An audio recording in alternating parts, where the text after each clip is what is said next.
Hello guys, good morning সবাইকে।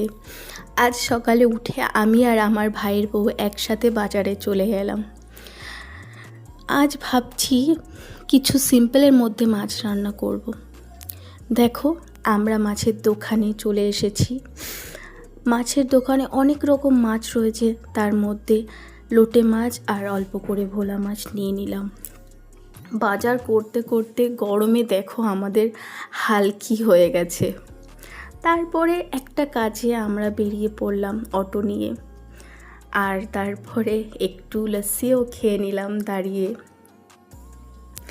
এবার আমরা বাড়ি ফিরে এলাম, এসে রান্নার জন্য প্রিপারেশন নিয়ে রান্না শুরু করলাম।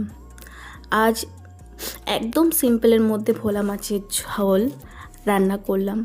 আজ রান্না করতে করতে একটা বড় অ্যাক্সিডেন্ট ঘটে গিয়েছে, সেটা তোমাদের পরের একটা ভিডিওতে শেয়ার করব। আর আমি ভোলা মাছের সাথে লোটে মাছটাও রান্না করে নিলাম। জানো বন্ধুরা, আমার কদিন ধরে গলাতে এত ব্যথা, ঠান্ডা লেগে আছে।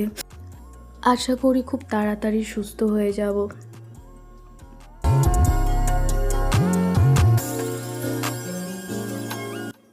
ডক্টরের অ্যাপয়েন্টমেন্ট নিয়ে নিয়েছি, এর মধ্যে ডক্টরের কাছে যাব, সেটাও তোমাদেরকে শেয়ার করব। দিন ধরে আমার ইচ্ছা ছিল যে ডেইলি লাইফস্টাইল তোমাদের সামনে তুলে ধরার, সেটা ফাইনালি পূরণ হয়েছে বা হচ্ছে। তোমরা আমার পাশে থেকো। দেখছো তো আমার গলা কতটা ব্যথা, কতটা কাশি হচ্ছে, কতটা শরীর খারাপ, সেটা শুনেই বা বুঝতে পারছো। আমি কথা ঠিক মতো বলতে পারছি না, এতটাই শরীর খারাপ। আমি ভাইয়ের বাড়িতে আছি, এখানে ডাক্তারটা এখানে দেখিয়ে চেক আপ করিয়ে তারপরে বাড়িতে যাব। এবার আমি লোটে মাছটা কষাতে রান্নাটা প্রায় হয়ে যাবে, কারণ লোটে মাছটা হতে বেশি টাইম লাগে না। দেখো, এবার রান্নাটা হয়ে গিয়েছে, অলমোস্ট রান্নাটা হয়ে গেছে। এবার খেতে বসবো। দেখো, ভোলা মাছ দিয়ে প্রথমে খেয়ে নিলাম।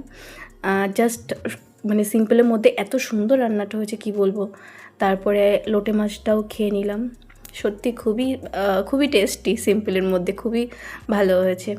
তবে আজকের ভিডিওটা এখানেই শেষ করছি। খুব তাড়াতাড়ি তোমাদের সাথে আবার দেখা হবে।